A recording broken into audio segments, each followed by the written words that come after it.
CNN. North Korea tested a hydrogen bomb on Sunday, raising fears that Pyongyang is getting close to constructing a nuclear-tipped missile that could reach the US. The weapon was the most powerful North Korea has tested to date, with separate estimates putting the explosive yield at 50 or 120 kilotons. To put that in context, the nuclear bomb dropped on Hiroshima in 1945, which instantly killed 80,000 people, created a yield of 15 kilotons. A nuclear weapon is the ultimate survival mechanism for an isolated regime with little influence and few friends.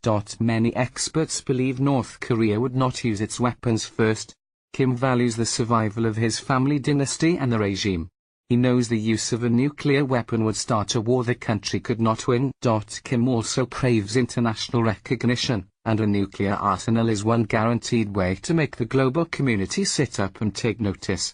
North Korean leaders know that dead people do not need money, and they believe that without nuclear weapons they will be as good as dead. Andrei Lankov, a professor at Kookmin University in Seoul, South Korea, wrote in a note for CNN. U.S. Defense Minister James Mattis warned of a massive military response to any threat from North Korea against the United States.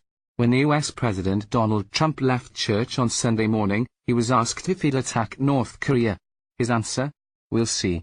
While the U.S. possesses overwhelming firepower compared to North Korea, any American strike on North Korea would likely expose neighbors South Korea and Japan to devastating casualties, analysts say.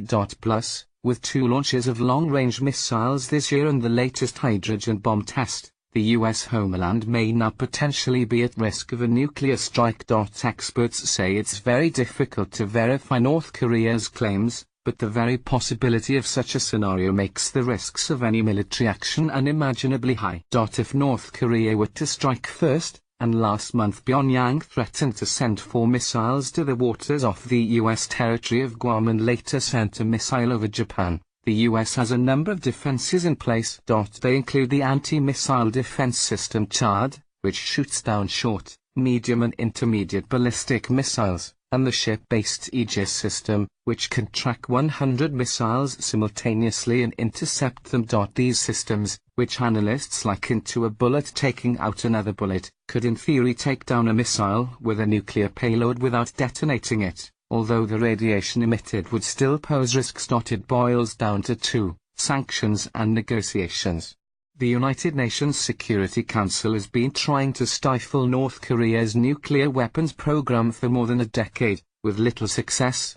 There's not much left for President Trump to go after, although it could yet target crude oil, something North Korea exports for foreign currency and imports from China, and its textiles industry. On the campaign trail, Trump floated the prospect of sitting down with Kim, potentially over a burger, but, in office, he has talked tough on North Korea.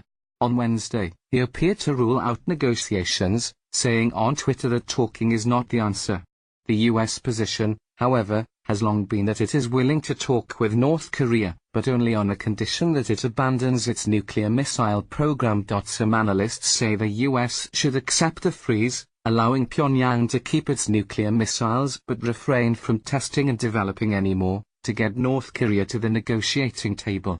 It is a choice between bad and worse, and in this case all alternatives to the freeze are indeed worse, said Lankov.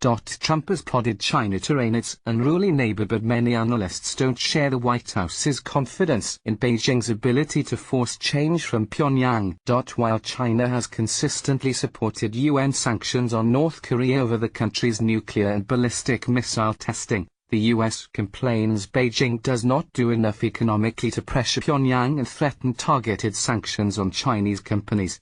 Despite Washington's hopes, China won't solve the North Korea problem, regardless of how often the Trump administration insists that it can or must. Jennifer Lidd, associate professor of government at Dartmouth College, wrote for CNN last month. China worries most about political stability on the Korean peninsula. The Chinese fear that serious economic pressure would risk causing Kim Jong-un's regime to collapse, which could unleash chaos on the peninsula, and usher in a variety of long-term problems.